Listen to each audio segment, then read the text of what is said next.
찬송 88장을 함께 부르시겠습니다.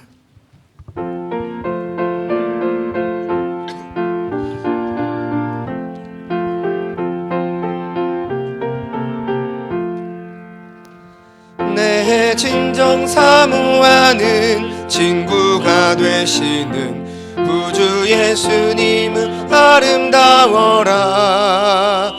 산 밑에 백합화요 빛나는 새벽별 주님 영원할 길 아주 없도다. 내 맘이 아플 적에 큰 위로 되시며 나 외로울 때 좋은 친구라. 주는 저 산 밑에 백합 빛나는 새벽별 이 땅 위에 비길 것이 없도다. 내 맘의 모든 염려 이 세상 고락도 주님 항상 같이 하여 주시고, 시험을 당할 때에 악마의 괴교를 즉시 물리치사 나를 지키네. 온 세상 날 버려도 주 예수 안 버려 끝까지 나를 돌아보시니. 주는 저 산 밑에 백합 빛나는 새벽별 이 땅 위에 비길 것이 없도다. 내 맘을 다하여서 주님을 따르며 길이 나를 사랑하리니. 물불이 두렵지 않고 장검도 겁없네. 주는 높은 산성 내 방패시라. 내 영혼 먹이시는 그 은혜 누리고 나 친히 주를 뵙기 원하네. 주는 저 산 밑에 백합 빛나는 새벽별 이 땅 위에 비길 것이 없도다.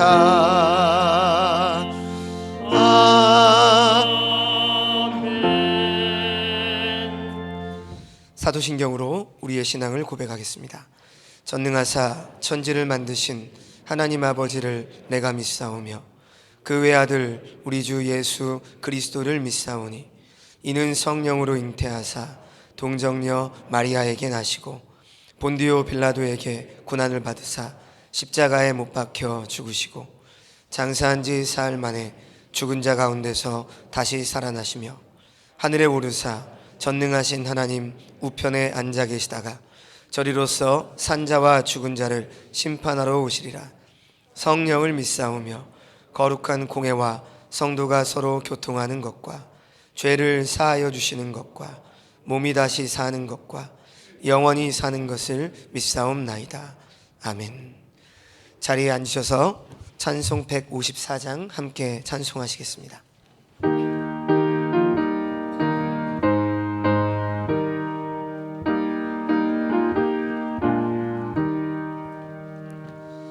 생명의 주여 멸류관 받으시옵소서. 날 위해 쓰신 가시관 나 기억합니다. 저 겟세마네 기도를 늘 기억하게 하시고 그 십자가의 은혜로 날 인도하소서. 누셨던 무덤 내게도 보이시옵소서. 잠드신 동안 천사가 굳게 지키었네. 저 겟세마네 기도를 늘 기억하게 하시고 그 십자가의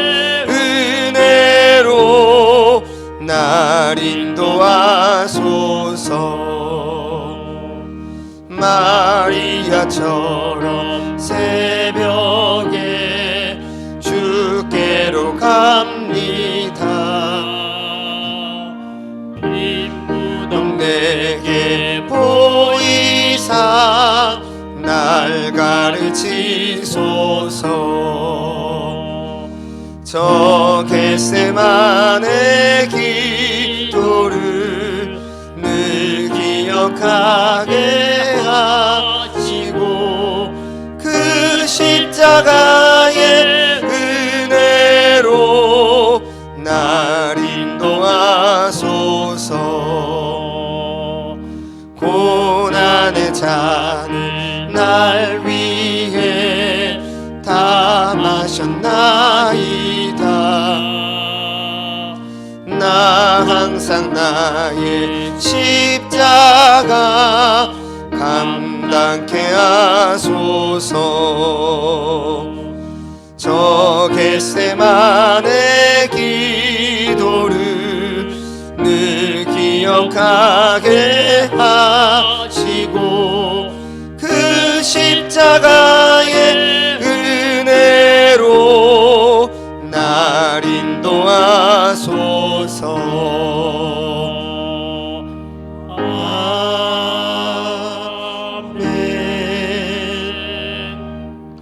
이종민 장로님 나오셔서 기도하시겠습니다.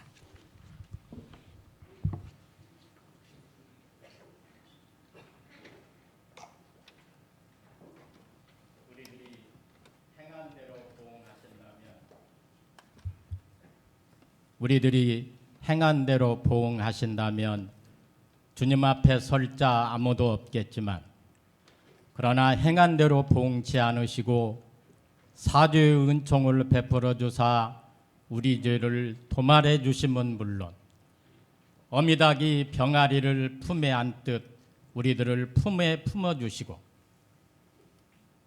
우리 주님께서 한없는 사랑으로 덧입혀 주시옵시며 저 위험한 곳 이를 때면 큰 바위에 숨기시고 주 손으로 덮어주시는 참 좋으시고 감사하신 주 여호와 하나님, 7월 첫 주 초여름 무더위와 코로나19로 인하여 온통 세상이 위축되어 있음에도 불구하고 이렇게 주님 전에 나가 예배드리는 이 일의 소중함을 깨닫고 이 시간 이 자리에 나와 찬송과 경배를 드릴 수 있는 특별하신 은혜 주셨음을 진심으로 감사를 드립니다. 우리들 삶을 돌이켜보면 매 시간 매 순간 아니 삶 전체가 하나님의 은혜요 은총 가운데 있었지만 그러나 베풀어 주신 은혜를 깨달지 못하고 살았던 저희들입니다. 이 험하고 어려운 시대에 우리를 택하여 자녀 삼아 주시고 지금 여기까지 인도하신 데에는 우리를 향하신 하나님의 크신 뜻이 계실 텐데 그 뜻을 잊어버리고 살았던 저희들입니다. 항상 각자에게 지워주신 내 몫의 십자가를 지고 기쁘고 즐거운 마음으로 주님의 뒤를 좇는 우리 모두가 될 수 있도록 주님 함께해 주시옵소서. 이 시간 한국 교회를 위해 기도합니다. 각 교회가 하나님이 중심이 되는 교회, 말씀 위에 든든히 서가는 교회, 그리고 모든 사람들이 흠모하고 사랑하고 가고 싶어하는 한국 교회가 될 수 있도록 인도해 주시고 특별히 교회 본연의 사명과 임무를 깨닫고 이를 성실하게 수행하는 우리 교회들이 될 수 있도록 주님께서 붙잡아 주시옵소서. 이 시간도 교회 각 기관에서 기쁘고 즐거운 마음으로 헌신하고 봉사하는 손길들과 인홍현상과 고령화 등으로 심히 어려움을 겪고 있는 농어촌 교회들, 그리고 물설고 낯설은 타국 땅에서 선교하는 선교사들에게 함께 하셔서 그들이 있기에 하나님 나라가 든든히 서가고 그들이 있기에 하나님 나라가 확장됨을 알고 각자 맡은 바 임무를 성실히 수행하는 모든 사람들이 될 수 있도록 주님께서 축복해 주시옵소서. 오늘 거룩한 주일이지만 주님 전에 나오지 못하는 사랑하는 주의 백성들이 있습니다. 각종 암을 비롯해서 질병 때문에 병석에 있는 자들 주님 치유의 은총을 베풀어 주시고, 학업이나 직장, 군대 때문에 출타해 있는 우리의 믿음의 식구들 어느 곳에 있든지 오늘 주일을 거룩하게 지킬 수 있도록 주님 인도해 주시옵시며, 말씀을 증거하시기 위해 단위에 세우신 목사님 성령님께서 붙잡아 주셔서 전하는 말씀이 능력의 말씀, 진리의 말씀이 되게 하시고, 이 자리에 참석한 우리 모두는 진리 안에서 참된 자유를 누리며 택하심을 입은 자로서 부족함이 없는 삶을 살아갈 수 있도록 다짐하고 결심하는 시간이 되게 역사해 주시옵소서. 하나님 이름이 거룩히 여김을 받으시오며 나라에 임하옵시며 뜻이 하늘에서 이루어진 것 같이 땅에서도 이루어지기를 간절히 바라옵고, 이 모든 말씀 우리 주 예수님의 이름으로 기도합니다. 아멘.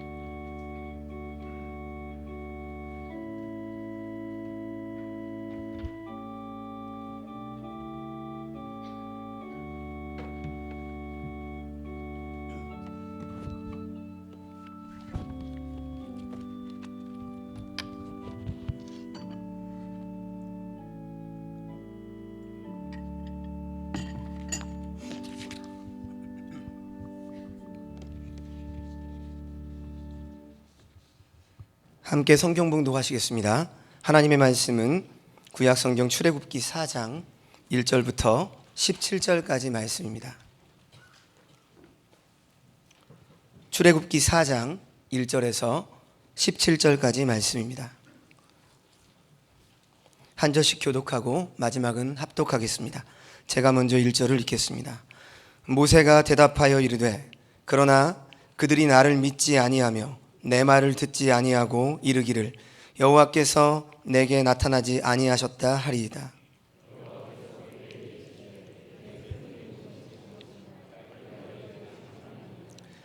여호와께서 이르시되 그것을 땅에 던지라 하시매 곧 땅에 던지니 그것이 뱀이 된지라.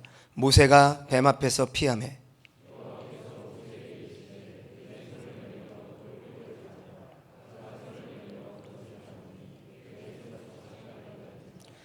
이는 그들에게 그들의 조상의 하나님 곧 아브라함의 하나님, 이삭의 하나님, 야곱의 하나님 여호와가 내게 나타난 줄을 믿게 하려 함이라 하시고,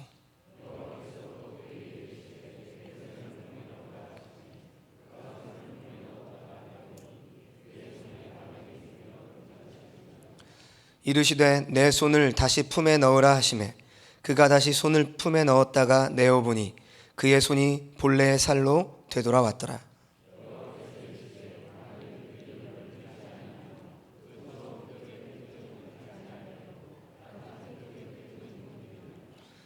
그들이 이 두 이적을 믿지 아니하며 내 말을 듣지 아니하거든 너는 나일강 물을 조금 떠다가 땅에 부으라. 내가 떠온 나일강 물이 땅에서 피가 되리라.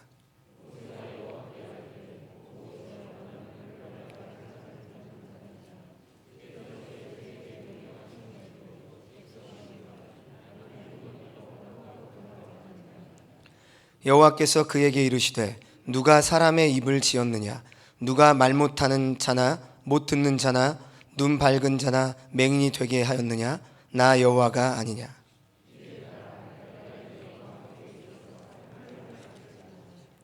모세가 이르되 오 주여 보낼 만한 자를 보내소서.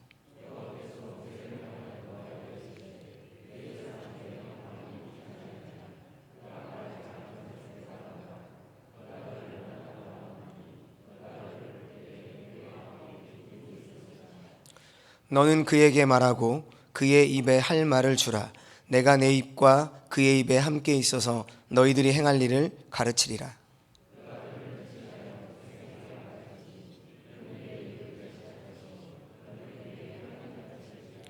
같이 읽습니다. 너는 이 지팡이를 손에 잡고 이것으로 이적을 행할지니라. 아멘. 김정순 권사님의 특송이 있겠습니다. 특송이 끝난 후에 담임 목사님 나오셔서 모세의 변명과 하나님의 대답이라는 제목으로 말씀 전해 주시겠습니다.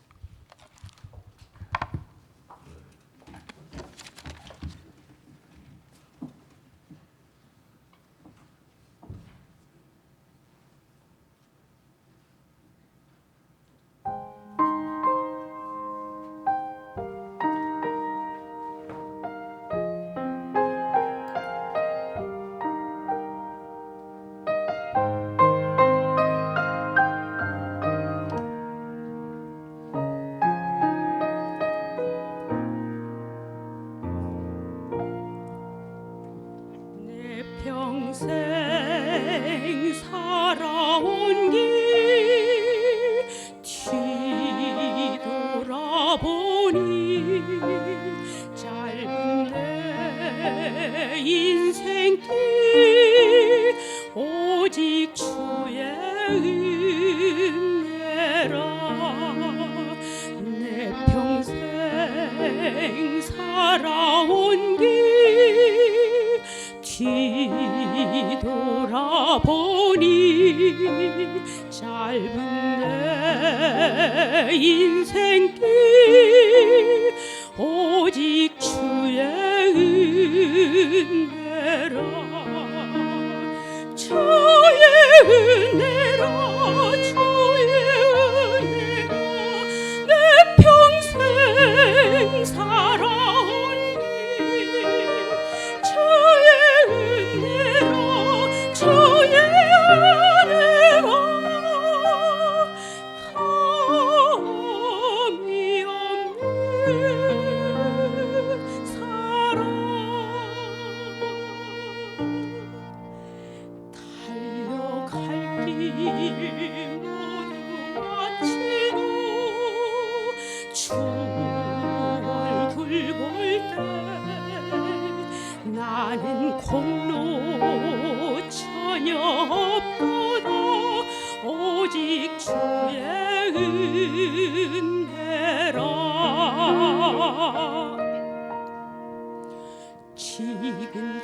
지금까지 지내온 주의 크신 은혜라. 한이 없는 주의 사랑 억지로 말하랴. 찬악게나 주의 손이 항상 살펴주시고 모든 일을 주 안에서 형통하게 하시네. 주의 은혜로 주의 은혜로 내 평생 살아온 길 주의 은혜로 주의 은혜로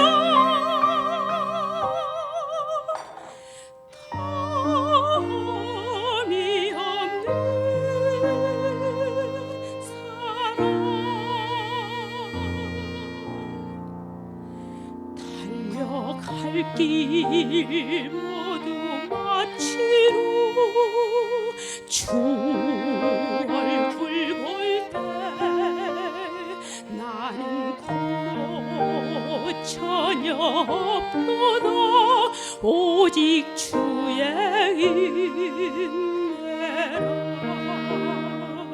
나는 공로 전혀 없도다. 오직 주의 은혜라.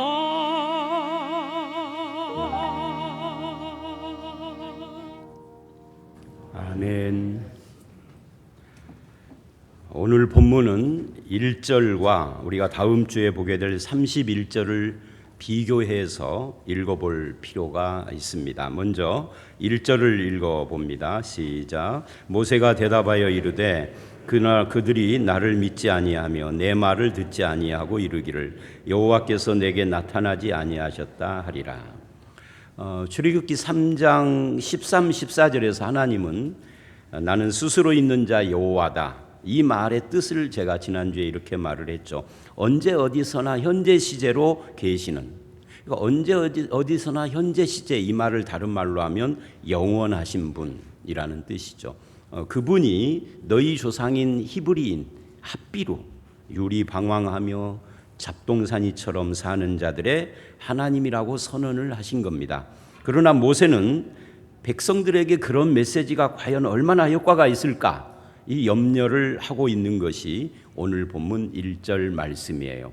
그런데 31절을 보시면 백성들이 믿고 듣고 머리를 숙여 경배하였다 그럽니다. 한번 읽어봅니다. 시작. 백성이 믿으며 여호와께서 이스라엘 자손을 찾으시고 그들의 고난을 살피셨다 함을 듣고 머리 숙여 경배하였더라. 모세의 염려와는 달리 실제로는 이스라엘 백성이 믿었다는 것이죠.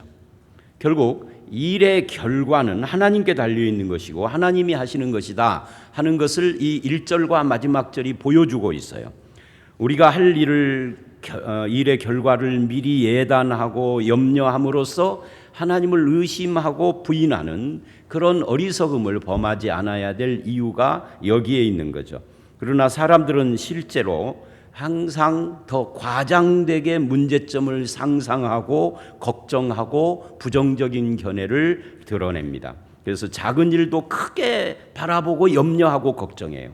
근데 막상 부딪혀서 그 일이 진행되면서 보면은 별것도 아닌 것이 대부분이에요. 열의 9은 별거 아닙니다. 근데 굉장히 사람들이 부정적인 거죠. 지나친 염려를 하는 거죠. 그런 분들의 특징은 입에 만약, 그러나 이런 말을 자주 사용한다는 것입니다. 그리고 그것이 습관이 되면 나중에는 만약이라는 말을 빼버리고 기정사실처럼 말을 해요. 기정사실처럼 말하는데 부딪혀보면 아닌 것이 많죠. 그런 염려와 걱정 때문에 항상 어둡고 비관적인 말을 하고 소극적인 태도가 나오는 것입니다. 왜 그러는 걸까요? 다시 1절을 보시면 그러나 뒤에 하나님은 전혀 안 보이고 나와 그들만 가득합니다. 그 본문을 구조를 보면 그래요. 말하자면 모든 문제를 히브리인의 하나님 여호와의 은혜와 능력으로 바라보기보다는 항상 나와 내 주변과 사람들을 기준으로만 생각하기 때문에 이런 일이 일어난다는 거예요. 그래서 그들이 이르기를 나를 믿지 않고 내 말을 듣지 않고 계속해서 그들과 나 이야기를 하죠. 결국 모세의 염려의 핵심은 나였던 거예요. 그리고 모세가 이렇게 염려하는 또 하나의 이유는 누군가가 신의 부르심을 받고 선택을 받아 신의 대리자가 됐다면 그러면 신령한 능력을 보여야만 한다는 생각을 가지고 있기 때문입니다. 이것이 대부분의 사람들의 생각이기도 합니다. 만약 그가 신이 택한 사람이라면 보통 인간은 흉내내 낼 수 없는 어떤 신비한 어떤 능력을 행하고 보여야 한다는 것이죠. 근데 나에게 그게 안 보여요. 그래서 우리나라 사람들도 신내림을 받았다. 이 무당이 신내림을 받았다라는 말은 무당들이 이렇게 말을 합니다. 신의 선택받았다라고. 근데 그러면 무당들은 어떤 모습을 보이느냐면 보통 평범한 우리들이 보일 수 없는 어떤 능력, 뭐 작두를 탄다든지 과거를 알아맞히고 미래를 점치고 죽은 자를 불러오고 귀신을 쫓아내는 능력을 가져야만 했던 것이죠. 그래서 이런 것이 있는 사람은 1급 무당이고 이것이 없으면은 하급 무당이 되는 거예요. 그런데 목사들도 그런 능력이 있어야 된다라고 생각을 합니다. 저도 그랬고요. 그래서 전도사 시절에 신학교 다닐 때 죽으라고 산기도 다니고 열심히 기도를 하고 그랬는데 그 내용이 뭐냐면 능력 달라고, 나를 변화시켜 달라고가 아니라 능력 달라고 해요. 지금은 그런 내 태도가 결국 우리가 믿는 하나님을 이방신 수준으로 떨어뜨린 잘못이라는 것을 알게 됐지만 아직도 많은 사람들이 그런 생각을 하고 있습니다. 그래서 성도들 중에도 기도 많이 하면 뭔가 능력이 생기는 것처럼 자꾸만 이상한 소리를 해요. 아마 우리 교회에도 있을 거예요. 그래서 기도 많이 하는 사람들은 척 보면 다 알고 귀신도 쫓고 질병도 손만 얹으면 확 깨끗해지고 이런 능력이 있는 것처럼 말을 하기도 합니다. 그런데 과연 성경이 말하는 기독교가 그런 걸까?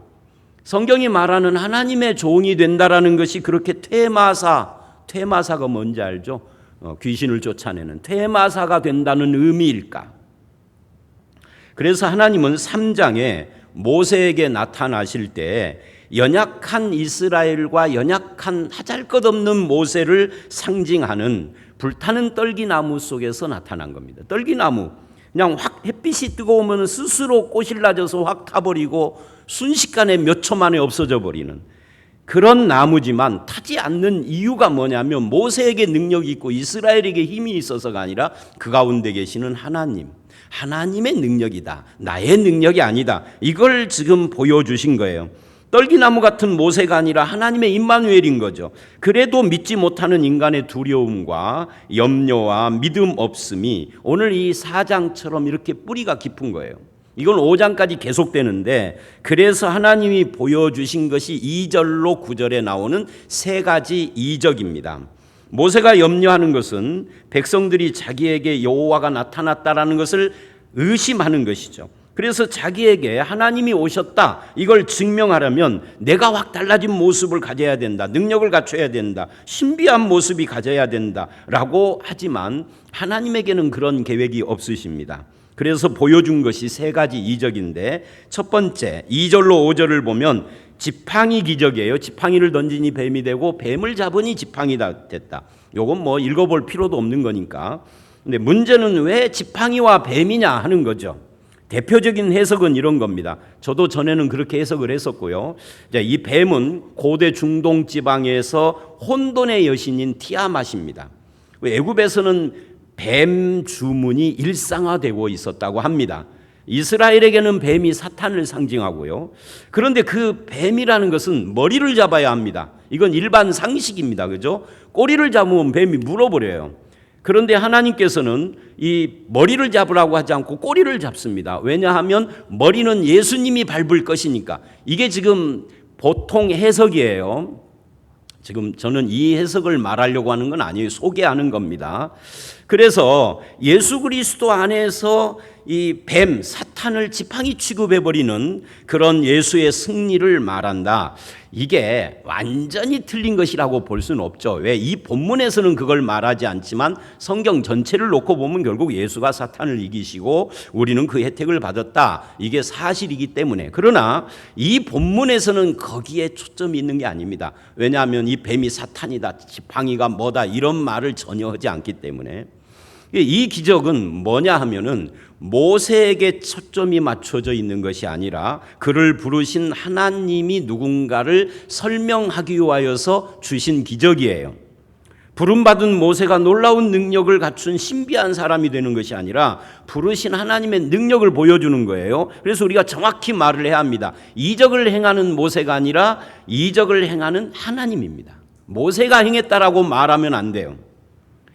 그래서 이게 왜 중요하냐면, 그렇다면 이 이적에 있어서 모세가 반드시 모세일 필요는 없죠. 어느 누구라도 상관이 없습니다. 그가 좀 부족하고 연약해도 상관이 없습니다. 떨기나무라도 괜찮아요. 중요한 것은 그와 함께하는 하나님의 능력이니까. 오히려 부름받은 사람이 연약할수록, 예를 들어서 모세가 40세 왕자일 때보다는 80세 늙은 목동일 때가 훨씬 더 좋습니다. 뭐가 좋느냐 하면 그런 평범한 노인을 들어 쓰시는 하나님을 나타내기에 더 좋다, 그 말이에요.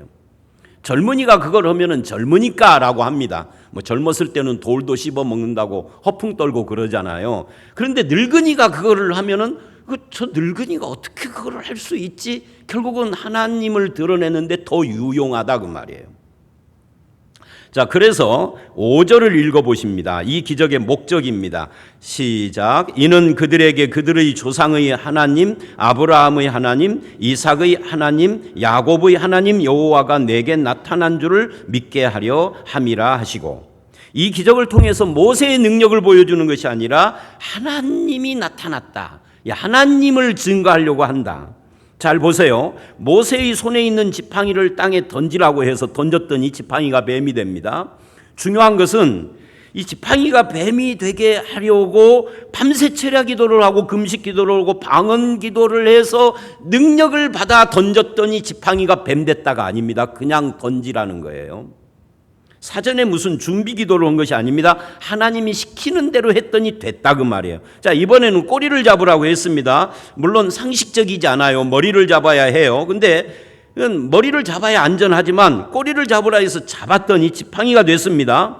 중요한 것은 하나님께서 모세에게 지팡이를 던져 뱀이 되게 하고 뱀을 잡아서 지팡이가 되게 하라고 하신 적이 없어요. 잘 읽어보세요. 뱀이 되게 하라, 지팡이가 되게 하라가 아니라 던져라, 잡아라만 한 겁니다. 또 던지면 지팡이가 되는, 던지면 뱀이 되고 잡으면 지팡이가 되는 요걸 만들어 오라, 이렇게도 말하지 않았습니다. 네가 한번 만들어 보라, 이것도 아니에요. 이건 뭐예요? 다 하나님이 하신 겁니다. 던져라 했더니 하나님이 했고 잡아라 했더니 하나님이 하신 거예요. 지팡이라는 것은 갖고 있는 사람에 따라 용도가 달라지고 의미와 가치가 달라져요. 목동이 잡고 있으면 그냥 막대기와 지팡이에요. 찬양대 지휘자가 잡고 있으면 지휘봉이에요. 군인이 잡고 있으면 몽둥이가 되는 겁니다. 왕이 잡고 있으면 뭐가 될까요? 홀이 돼요. 홀. 왕권을 상징하는. 그래서 애굽 왕 바로는 아주 화려한 지팡이를 잡고 있었습니다. 왜냐하면 그가 자기 자신을 태양신 라의 아들이라 그래요. 최고신. 근데 이 바로가 지팡이를 잡고 보좌에 딱 앉아 있는데 이 보좌가 이걸 그림으로 그릴 수가 없는데요. 이 뒤에 이렇게 보좌가 의자가 쫙 있으면은 이 뒤로부터 보좌의 뒤로부터 뱀의 형상을 조각을 해가지고 쫙 구불구불해서 이 보좌 앞부분으로 쫙 뱀이 입을 쫙 벌리고 혀를 낼림거리는 그런 그 두 뱀 형상이 딱 조각되어 있다. 가운데는 태양신의 아들이 앉아 있고 이 뱀신이 양쪽에서 쫙 보좌를 보좌하고 있는 그런 모습이 이게 바로의 모습이에요. 이 뱀신이 아포피스라고 합니다. 그러니까 그 앞에 부복해 엎드려 있는 신하들과 국민들은 그 모습을 보기만 해도 벌벌벌 떠는 거예요. 얼마나 위험이 있는지. 그런데 하나님은 모세가 양을 칠 때 잡았던 하찮은 지팡이를 던져 그 뱀이 되게 하시고 그걸 잡아버리니까 지팡이가 되게 한 거예요. 그러니까 무슨 말이냐면 애굽인들이 그렇게 무서워하는 뱀신 별거 아니고 태양신 아들 라의 아들 바로가 잡고 있는 지팡이 그거 목동의 지팡이하고 똑같은 것이다. 같은 지팡이인데 목동이 잡으면 목종의 막대기가 되고 왕이 잡았으니까 화려한 금치를 해서 그런 거지 그냥 하나님 앞에서는 아무것도 아니다. 뱀이 지팡이 되고 지팡이가 뱀 되고. 이해가 되십니까? 그 다음에 두 번째 이적이 6절로 8절입니다. 이거는 납병, 요즘 말로 한센병 걸린 손 이적입니다. 이것도 수많은 해석이 있는데 대표적인 것이 납병은 불치병이고 사회적으로 격리병이기 때문에 하나님과 단절된 죄와 죽음을 상징한다. 그런데 그것이 품속에다 넣었더니 납병이 오르고 다시 품속에다 넣었더니 그래서 품은 마음을 상징한다. 이게 이제 보통 우리가 해석을 하는 방법이에요. 그런데 우리의 품, 즉 마음을 예수님께서 십자가에서 죽으심으로 변화시켰다. 근데 당시 사람들이 납병을 신의 형벌이라고 생각한 것은 맞습니다. 그래서 천형이라고 그랬어요. 불치병이라는 거죠. 물론 요즘은 그렇게 생각하지 않습니다. 왜냐하면 지금은 고쳐지니까. 어쨌든 그 당시 사람들은 고칠 수 없는 신의 형벌이라 생각한 건 맞습니다. 말하자면 그 당시 종교와 그 당시 애굽인들의 신은 납병을 생기도록은 하지만 이것도 의문이 생기죠. 생긴 납병을 신의 형벌이라고 한 것이 실제로 신이 했는지 그건 알 수가 없어요. 그렇긴 하지만 그것을 치유할 수 있는 능력은 없는 겁니다. 그러니까 불치병인 거예요. 그런데 하나님은 모세의 손에서 납병이 생기게 하고 모세의 손에서 그것이 깨끗해지게 합니다. 품이 깨끗해졌다가 아니라 하나님의 능력이 그렇게 한다는 거예요. 하나님 앞에서는 절대 불가능한 것이 없다 하는 것을 보여주고 그런 하나님이 이스라엘을 구원하기 위하여 모세를 보낸다. 이걸 지금 말하고 있는 겁니다. 그럼 누구를 믿으라고요? 모세가 믿고 이스라엘이 믿으라고요. 그런데 9절을 보시면 세 번째로 이 두 이적으로도 안 믿으면 나일 강물을 퍼다가 땅에 부어 피가 되게 하랍니다. 나일강은 애굽의 생명이고 애굽의 신을 상징하는데 앞에 두 이적을 안 믿으면 애굽이 의지하는 그 나일강이 피가 될 것이라는 누구에게 하는 말씀이에요? 이게 애굽인들에게 하는 말이 아니라 이스라엘에게 주시는 메시지입니다. 우리는 여기서 인간이 얼마나 하나님을 믿기 어려운 존재인가 하는 것을 알게 됩니다. 아무리 기적을 베풀고 설득을 해도 죄인은 좀처럼 하나님을 향하여 문을 열지 않아요. 이스라엘도 그렇고 모세도 그렇고. 그래서 필요한 것이 뭐예요? 은혜입니다. 하나님께서 친 십자가를 지신, 그래서 우리를 죄에서 구속하시는 은혜가 없이는 누구도 하나님을 알 수가 없는 죄인이고, 십자가의 은혜가 아니면 하나님과 미신을 구별하지도 못하는 것이 죄인의 모습이라는 거죠. 그런 의미에서 우리는 하나님께 엄청난 은혜를 받고 있는 그런 사람들입니다. 내가 구원을 받았다, 예수를 믿는다, 이 코로나 사태에도 교회를 나와 있다 하는 것 이 자체가 이미 말할 수 없는 은혜를 입은 자예요. 그것을 감사하며 영광을 돌리는 저와 여러분이 되시기를 주의 이름으로 축원합니다. 중요한 것은 하나님은 모세에게 애굽 왕 바로를 때려잡아라 하거나 애굽의 모든 술객들을 처단하라 하신 것이 아니라는 거예요. 또 모세에게 네가 이스라엘 백성을 가서 해방시키라 한 것이 아닙니다. 하나님이 요구한 건 딱 이거예요. 해방시켜라가 아니라 가서 말해라. 해방은 하나님이 시키는데 가서 말하거라는 거예요.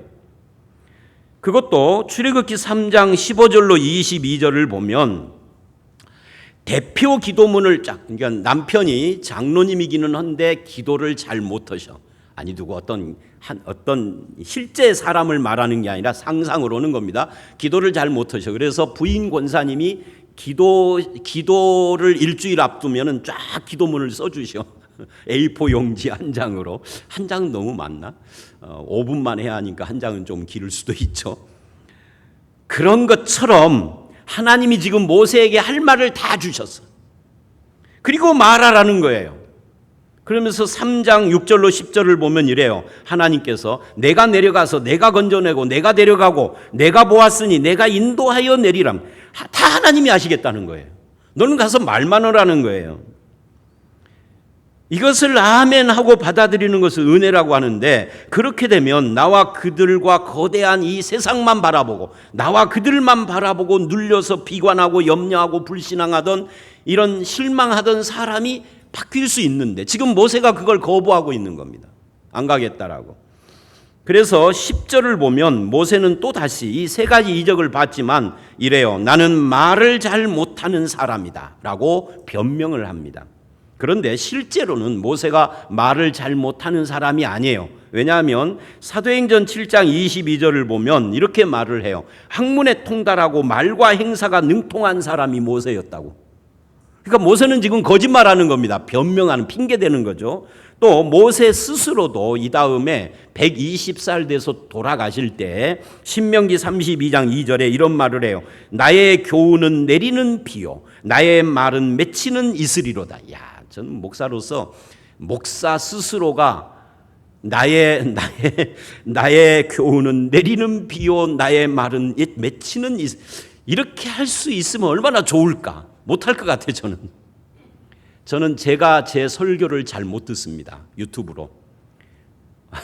거의 코로나 이전에는 한 번도 들어본 적이 없어요. 코로나 이후에는 몇 명이나 조회를 했는가, 우리 교인이 몇 명인데 도대체 이 예배도 안 드리는 사람은 얼마나 되는가 하고 앞부분만 살짝 들어봤는데요. 도저히 내 음성을 못 들어주겠더라고요. 안 이뻐서. 내 목소리는 내리는 이슬이요 이러려면 얼마나 이쁘게 말을 하고 얼마나 달변으로 말을 해야 그런 말을 할 수 있을까. 근데 실제로는 그렇다고 말해요. 근데 모세가 지금 핑계하는 겁니다. 정말 하고 싶은 이야기는 따로 있는 거죠. 그게 10절이에요. 한번 읽어봅니다. 시작. 모세가 여호와께 아뢰되 오 주여 나는 본래 말을 잘하지 못하는 자니이다.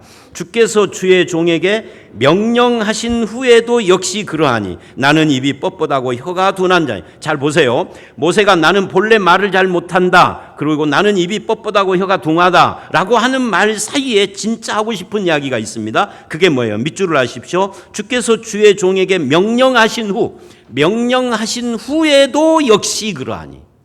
이게 뭐예요? 이게 핵심인데요. 이 말은 이런 거죠. 하나님이 세 가지 이적을 보여주신 뒤에도 나는 여전히 변한 거 하나도 없이 그냥 평범한 목동입니다. 뭐가 아무것도 없습니다. 이런 이야기예요. 나는 안 변했는데요. 하나님이 기적을 베풀었으면 나에게 뭔가 특별한 것이 생겨야 하는데 여전히 그대로입니다. 내가 갖고 있는 약점도 허물도 그대로고 무능력함도 그대로입니다. 근데 이게요, 우리도 비슷한 생각을 해요. 예수를 열심히 믿는데 내 약점이 안 바뀌었어요. 결함이 해결이 안 됐어요. 무슨 능력이나 환경적인 조건이 달라진 것이 없어요. 그래서 의심하거나 불평해 본 적 없으십니까? 아마 있으실 거요. 지금은 아니더라도. 왜 하나님이 나에게 특별한 은사와 능력을 주지 않는가라고 불평까지는 아니어도 슬퍼해 본 적 없으십니까? 그런 분들 되게 많던데, 대화를 해보면. 우리는 하나님의 일을 할 때 하나님이 아니라 나 자신을 볼 때가 너무 많다는 이야기예요. 그래서 내가 뭐가 된 것처럼 교만하게 착각할 때도 있고, 반대로 자기 자신만 바라본 나머지 하나님의 능력을 못 보고 비관하거나 부정적인 경우가 많습니다. 둘 다 우리가 하나님과 그 은혜와 능력을 믿기보다는 나 자신을 바라보고 판단한다라는 것을 의미하는 겁니다. 그러나 모세가 오해한 것이 있었어요. 그건 뭐냐면 하나님에게는 모세가 말을 잘하냐 못하냐 하는 것이 아무 상관이 없다, 이걸 몰랐던 거예요. 모세는 그 능력이 얼마나 있느냐 없느냐 하는 것이 하나님에게 아무 영향을 못 준다, 이걸 몰랐던 거예요. 그래서 하나님은 한 번도, 여러분이 출애굽기를 읽어보면 이 앞부분 1, 2, 3, 4, 5, 6장 이 부분을 읽어보면 하나님은 모세에게 한 번도 말을 잘하냐 안 하냐 하고 물어보거나 능력을 보여봐라, 네 스펙을 적어보라 한 적이 한 번도 없어요. 잘 읽어보세요. 그리고 이것이 기독교 신앙에서 가장 중요한 부분입니다. 하나님은 모세가 아니라 어느 누구라도 자격이나 능력이나 스펙을 요구하시지 않습니다. 그 대신에 하나님이 우리에게 어떤 분인가, 여러분 보세요. 면접을 보는데 면접 보는 학생이 네 스펙을 말해봐라 하지 않고 면접관이 내가 누군지를 면접 보는 학생들에게 계속 말한다면 이상하잖아요. 지금 하나님이 그러고 있는 거예요. 하나님이 누군가를 면접 보러 온 모세에게 계속 하나님의 스펙을 이야기하는 거예요. 뭐 하려고요? 너를 합격시키려고 아니라 내가 너에게 인정받으려고. 하나님이 지금 그거 하는 거예요. 모든 것을 하나님이 하실 것이기 때문에 묻지도 않고 요구하지도 않습니다. 신앙이라는 것은 바로 그렇게 우리에게 요구하지 않고 하나님이 하시겠다고 하신 그분을 믿는 거예요. 내 능력을 믿는 것이 아닙니다. 내 재주나 말이나 손재주, 능력, 재능, 달란트, 이걸 믿는 것이 아닙니다. 우리를 위해 일하시는 하나님의 은혜와 능력을 믿고 그분의 신실하신 약속과 말씀을 믿는 것이 기독교 신앙의 핵심입니다. 그런데 지금 모세는 하나님이 하신다는 것을 모르고 안 믿기 때문에 주께서 명령하신 후에도, 이 밑줄에 하셨죠? 명령하신 후에도 역시 그러하다. 그러면서 자기에게는 능력도 말재주도 없다 그래요. 이게 핀트가 완전히 틀어진 거죠.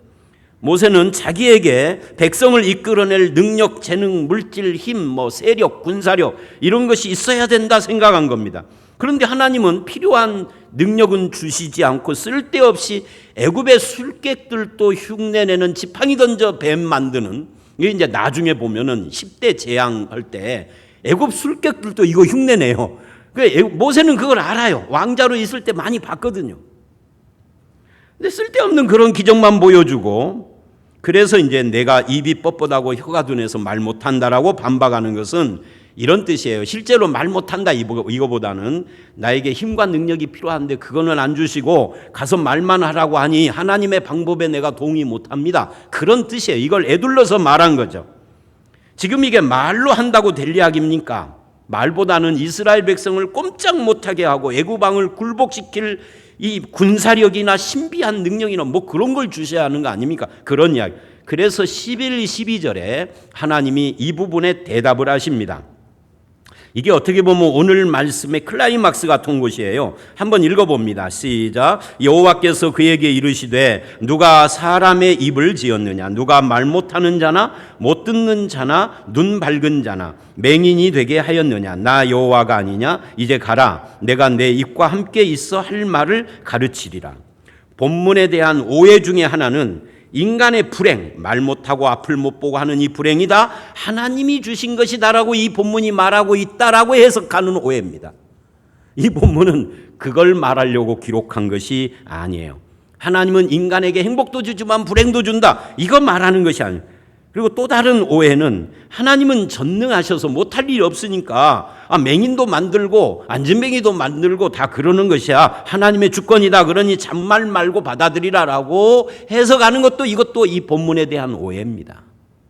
제가 오늘 말을 굉장히 빨리 하는 것 같네요. 분량이 많아서 그렇죠. 여러분, 제가 물어볼게요. 성경 해석의 제일 원칙이 뭐라고요? 문맥을 보는 거다. 물어본다면서 제가 다 말을. 그러니까 이 문맥이 뭐냐면 하나님이 이 말씀을 하시는 이유를 모세가 자기 입이 둔하고 뭐 혀가 뻣뻣하고 못 가겠다고 반발하는 것에 대해서 대답 차원에서 하는 거예요. 그러면 이런 뜻이 되는 거죠. 네가 말을 못해도 괜찮아. 입이 뻣뻣하고 혀가 둔해도 상관없어. 네가 정말로 그렇다면 그건 내가 너를 그렇게 만든 것이니까 그것이 아무 지장이 없어. 나에게는 대책이 다 있는 거야. 그냥 가서 말하면 돼. 이렇게 말을 하고 있다 그 말이에요. 네가 말을 못하면 못하는 대로, 혀가 뻣뻣하면 뻣뻣한 대로 가서 말을 하면 내가 네 입과 함께 있고 혀와 함께 있으리라. 이게 지금 그 이야기잖아요. 하나님 앞에서는 내가 어떤 인간인가가 거의 문제가 안 된다는 거예요. 왜냐하면 하나님은 죄인의 괴수라도 구원을 하셔서 사도로 만드시는, 이게 누구죠? 사도 바울이에요. 그래서 사도 바울이 디모데전서 1장 5절에 15절에 나는 죄인의 괴수다 그러잖아요. 그런데 하나님의 은혜와 사랑이 임하니까 오히려 죄인의 괴수를 세워놓으니까 하나님의 은혜와 사랑의 표본이 돼버린 거예요. 심지어 마태복음 3장 9절을 보면 예수님이 이런 말을 합니다. 하나님이 능히 이 돌입니다. 돌들로도 아브라함의 자손이 되게 하시리라. 이 말이 무슨 말이에요? 아브라함이 잘나서가 아니라 돌로도 만들 수 있는데 하나님이 아브라함을 만들어줬어요. 이 말이죠. 아브라함 자신의 능력은 아무것도 없는 겁니다. 세상에 교만한 자를 낮추고 티끌 같은 이 먼지같이 만들 수도 있는 것이 하나님이시고, 그래서 우리가 뭐가 됐기 때문에 부른 것이 아니라 전적으로 하나님의 은혜다, 일방적인 은혜다. 그렇다면 하나님 앞에서 내가 누구냐? 이거는 거의 무의미한 질문이 되는 거죠. 내가 목사도 아닌데, 나는 책임자도 아닌데, 나 같은 것이 뭐라고, 나는 능력이 없어, 이런 말을 함부로 해서도 안 되는 이유가 여기에 있는 거예요. 왜? 그런 표현은 하나님을 배제하고 순전히 자기 중심으로 자기를 바라보고 있다는 불신앙의 표현이니까. 디도서 2장 11절로 14절을 찾아보세요. 사도 바울의 고백입니다. 화면을 보시기를 바랍니다. 시작. 모든 사람에게 구원을 주시는 하나님의 은혜가 나타나 우리를 양육하시되 경건하지 않은 것과 이 세상 정욕을 다 버리고 신중함과 의로움과 경건함으로 이 세상에 살고 복스러운 소망과 우리의 크신 하나님 구주 예수 그리스도의 영광이 나타나심을 기다리게 하셨으니 그가 우리를 대신하여 자신을 주심은 모든 불법에서 우리를 속량하시고 우리를 깨끗하게 하사 선한 일을 열심히 하는 자기 백성이 되게 하려 하심이라. 자, 그 화면 그대로 놔두십시오. 제가 밑줄 친 부분이 있죠. 보세요. 이렇게 이야기를 하는 겁니다. 이 말씀은 저는 자기 백성이라는 단어에 초점을 맞추고 설교를 한 적이 있습니다. 맞습니다. 그게 초점이에요. 근데 오늘은 좀 다른 쪽에 초점을 보려고 그래요. 그건 뭐냐면 밑줄 친 부분입니다. 구원을 주시는, 그죠? 주시는입니다. 은혜가 나타나입니다. 우리를 양육하시되 또 기다리게 하셨으니 그가 우리를 대신하여 자신을 주심은 우리를 속량하시고 우리를 깨끗게 하사 자기 백성이 되게. 여러분, 공통점이 지금 뭐죠? 계속 반복되는 공통점. 그게 뭐라는 거예요? 그건 계속해서 하나님이 뭘 하셨느냐를 말씀하시면서 우리를 수동적인 쪽에다 두고 있다는 거예요. 우리를 위하여 일하시고 움직이시고 이끄시는 분이 우리 하나님 주 예수 그리스도라는 거죠. 이것이 성경 메시지의 핵심입니다. 하나님이 하신다. 하나님이 되게 하시고 하나님이 주시고 하나님이 이끄신다. 그렇다면 내 능력이 부족하고 내가 연약하다, 주께서 명령하신 후에도 역시 나에게는 아무런 변화가 없습니다 라고 할 것이 아니라, 그럼에도 불구하고 누가 사람의 입을 지었느냐, 나 여호와가 아니냐라고 하시는 그분을 의지하는 것이 신앙의 본질임을 지금 디도서도 뒷받침해주고 있다 그 말이에요. 그래서 내가 누구냐가 중요한 것이 아니라 그런 나와 함께 하시는 하나님, 이게 핵심이죠. 아무리 유능한 인간이라도 하나님이 함께하지 않으면 아무 일도 할 수 없습니다. 그러나 아무리 연약한 자도 하나님이 함께하면 온 인류가 다 달라붙어서 방해를 하도 방해할 수가 없고, 하나님이 함께하면 홍해가 갈라지고 반석에 물이 나오고, 하나님이 함께하면 마른 막대기에도 열매가 맺히는 거예요. 돌들도 아브라함이 되게 하는 겁니다. 이게 하나님이십니다.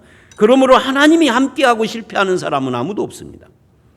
내가 누구냐고 하기 전에 나와 함께하는 하나님을 바라보고 살아가는 그런 성도가 되어야 하는 겁니다. 하나님은 절대로 자기 자녀를 혼자 보내는 법이 없습니다.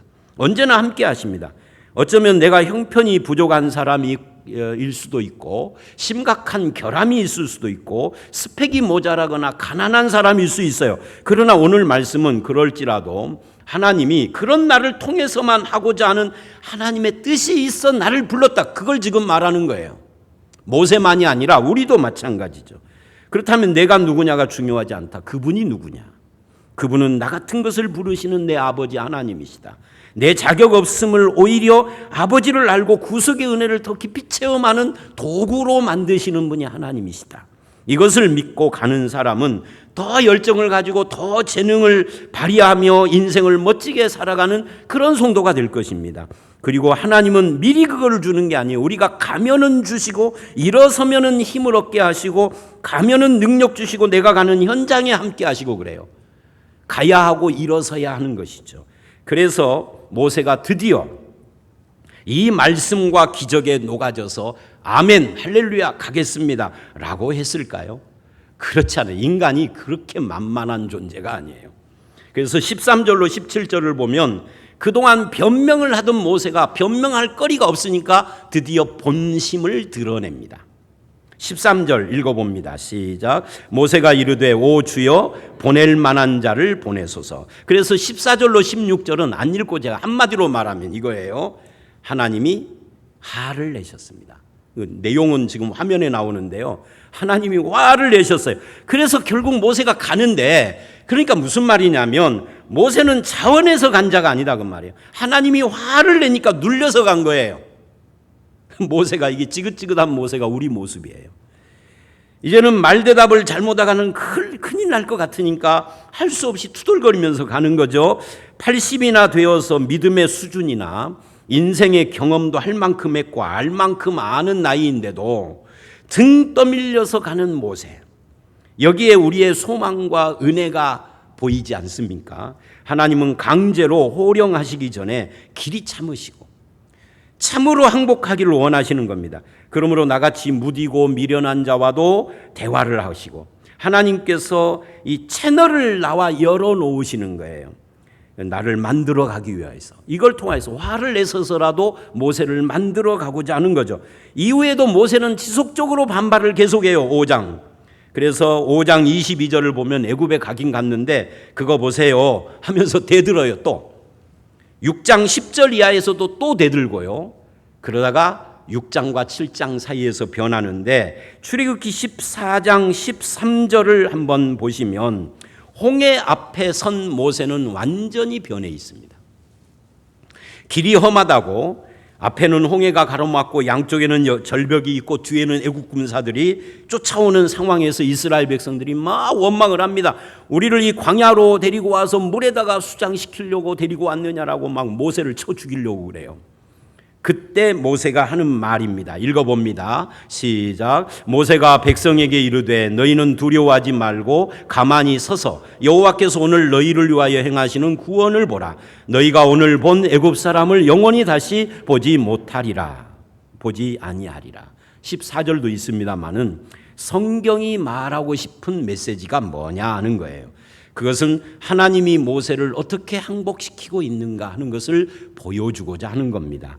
모세는 우리와 별 다를 것이 없는 사람인데 하나님께서 이렇게 모세를 항복시키고 변화시킨 거예요. 그러면 우리도 핑계할 수가 없는 거죠. 하나님은 우리로 하여금 마음 깊은 곳에서 이 14장의 모세처럼 하나님 앞에 항복하기를 원하는 분이에요. 그래서 결국 마지막으로 한 구절 더 봅니다. 신명기 6장 4절로 9절을 보시면 모세는 자기 인생의 마지막에 이렇게 고백을 합니다. 읽어봅니다. 이 유명한 말씀이죠.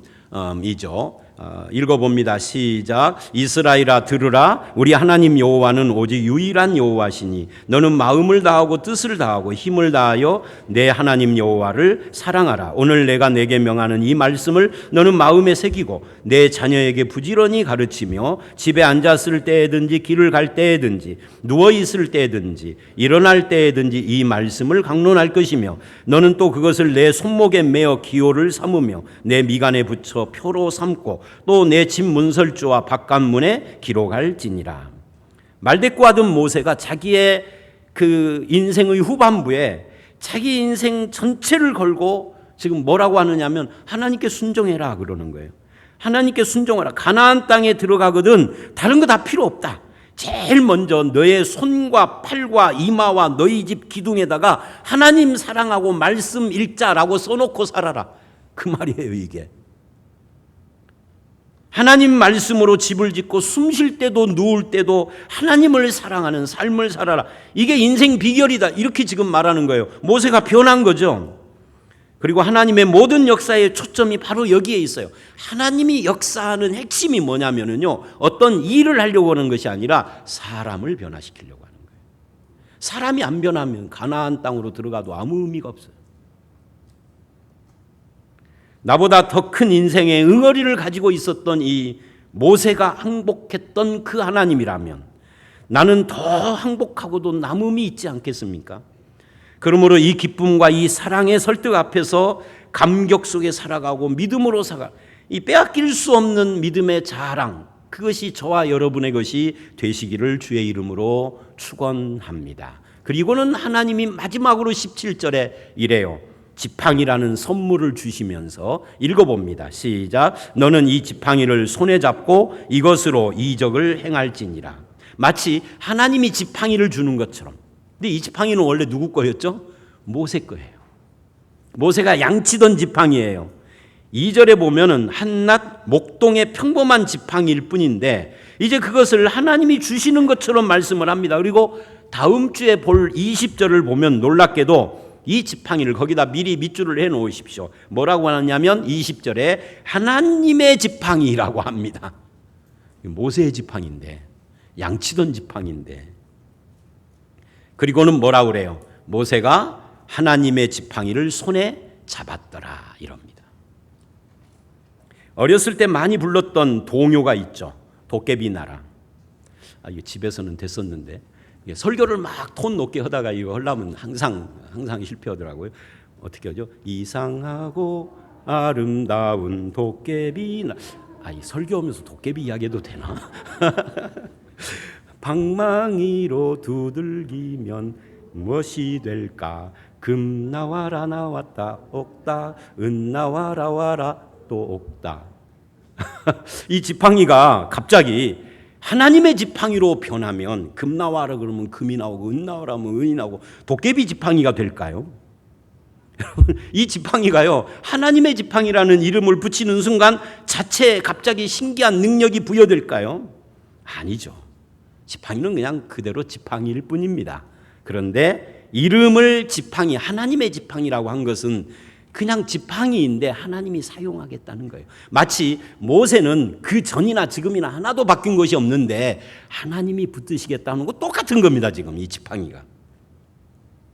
사람도 마찬가지입니다. 모세나 우리가 하나님의 사람이 되었다고 해서 갑자기 신기한 능력으로 마구 그냥 막 쏟아내는 그런 능력 있는 사람이 되는 건 아니에요. 그 대신에 하나님께 이제부터 붙들려 가는 거죠. 이게 하나님의 도구가 된다는 겁니다.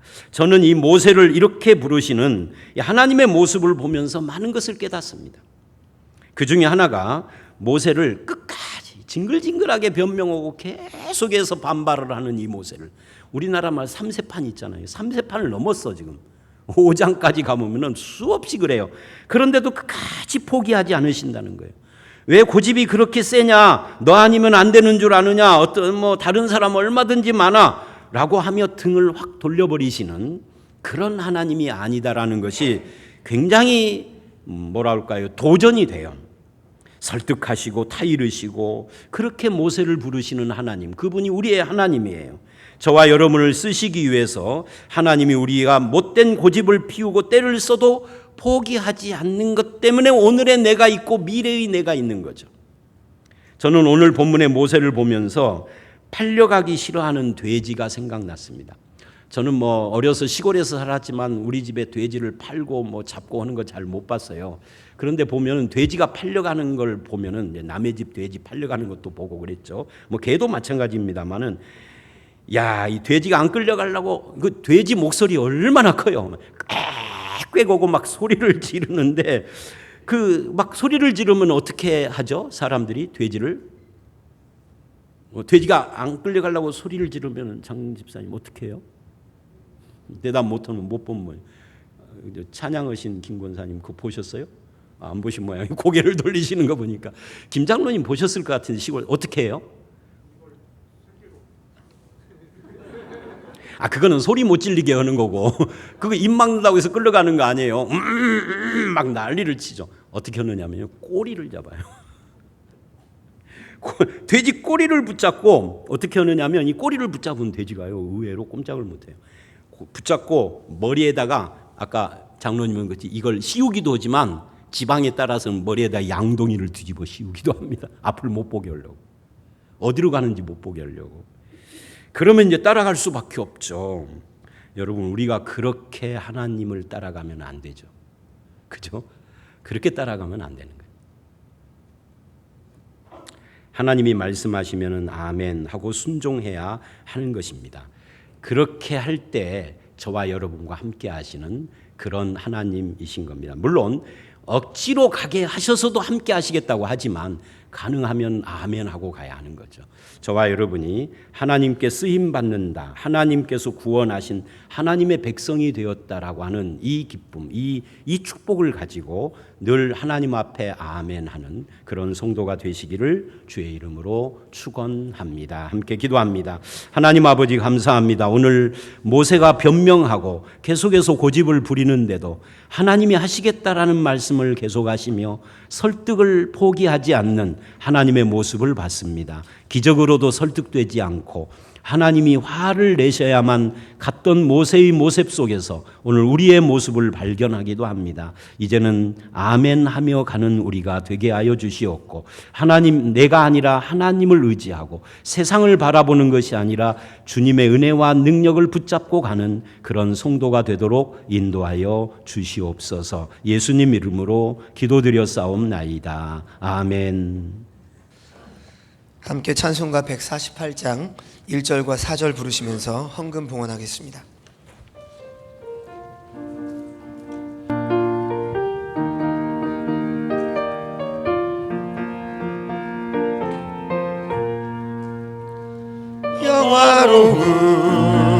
영화로운 주 예수의 십자가를 생각하며 세상 부귀 모든 영화 분토만도 못하도다.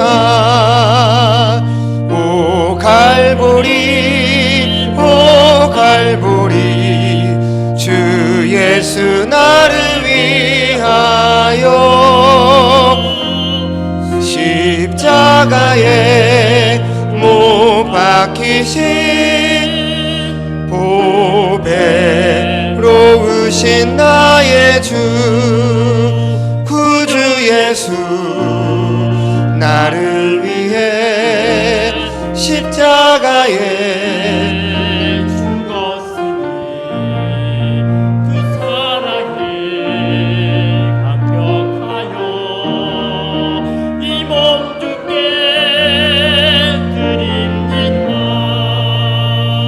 오 갈보리 오 갈보리 주 예수 나를 위하여 십자가에 못 박히신 보배로우신 나의 주. 교회 소식을 말씀드립니다. 주보를 참조해 주시기 바랍니다. 오늘은 맥추감사 주일입니다. 올해 상반기는 코로나 바이러스 감염병 때문에 전 세계가 어려움을 겪고 있지만 하나님께서 우리와 여전히 함께 하셨음을 믿고 감사하시는 성도님들 되시기를 바랍니다. 다음 주 예배 시간 안내입니다. 1부 오전 9시는 2지역, 2부 오전 11시는 3지역, 그리고 3부 오후 2시는 4지역과 1지역이 되겠습니다. 예배 시간에 힘드시더라도 마스크를 착용해 주시고 지정된 좌석에 앉아 주시고 악수를 하시거나 가까이에서 마스크를 벗고 대화하는 것은 반드시 삼가해 주시면 감사하겠습니다. 올해 여름 성경학교와 수련회는 온라인으로 하기로 했습니다. 현재 상황 때문에 그렇게 하기로 결정했으니 자녀들이 적극적으로 참여하도록 권고해 주시기 바랍니다. 교회 건물 본관과 교육관의 냉난방기 및 전기 코드를 언제나 잘 점검해 주시고요. 가장 늦게 나오시는 분은 반드시 전기와 냉난방기기를 점검하시기 바랍니다. 다음 주 예배 안내위원은 주보를 참조해 주시고 축하해 주십시오. 김병석 성도님, 이미경 집사님의 차남 김수근 형제가 11일 토요일 오전 11시에 아름다운 컨벤션 웨딩홀 1층 펠리시타홀에서 결혼식을 합니다. 교회에서는 오전 10시 20분에 출발하겠습니다. 기도해 주시기 바랍니다. 재미자 권사님이 6일 월요일에 췌장암 수술을 앞두고 있습니다.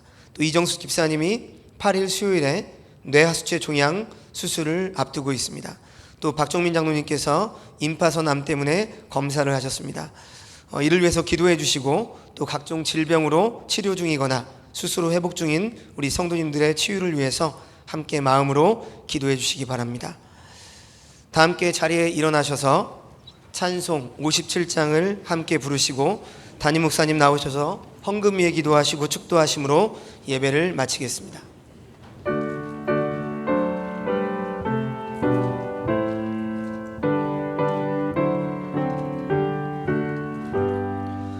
오늘 주신 말씀에 새 힘 얻어서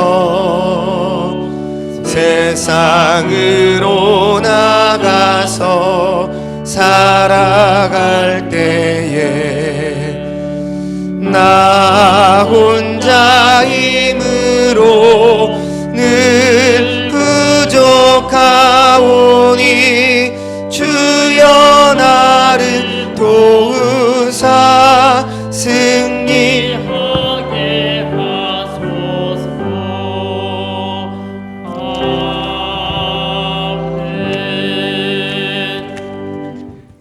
이 세가족 소개가 늦게 올라와서 그냥 그대로 하겠습니다. 하지훈 성도님 어디 계십니까? 우리 박종 그 다음에 오정민 성도님, 송영진 성도님 어디 계십니까? 손 들어 주시겠습니까? 저쪽에 계십니다. 박종민 장로님이 모시고 왔고 두 번째 분은 우리 박순자 집사님 모시고 왔습니다. 우리 함께 기도하겠습니다. 하나님 아버지, 주님께서 귀한 두 가정을 우리와 믿음의 한 식구 되도록 불러주시니 감사를 드립니다. 아버지 하나님, 저들의 발걸음을 인도하신 하나님께서 이곳 이 교회에서 믿음의 뿌리를 내리고 말씀 위에 세워진 신앙으로 자랄 수 있도록 인도하여 주시옵소서. 또 오늘 또 이 코로나의 사태가 계속해서 진정되지 않는 상황 속에서도 주님 앞에 예배하러 나온 모든 주의 백성들이 주님 앞에 나오면서 그 물질과 마음과 몸과 우리의 모든 것이 주님의 것임을 고백하며 주님 앞에 헌금을 드렸습니다. 주일헌금 11조 감사 선교 구제 헌금을 드린 모든 이들과 함께하여 주시옵고 저들이 드린 물질이 하나님의 영광을 드러내며 사람의 생명에 유익한 물질로 쓰임받게 하시고 헌금을 드리지 못하는 형제 자매들이 있을지라도 우리 모두에게 함께 하셔서 주의 손에 붙들려 가는 그런 삶을 살아가는 복된 인생 살아가도록 역사해 주시옵소서. 예수님 이름으로 기도드렸사옵나이다. 아멘. 이제는 우리 주 예수 그리스도의 은혜와 아버지 하나님의 극진하신 사랑과 성령의 교통하심이 오늘 주님 앞에 나와서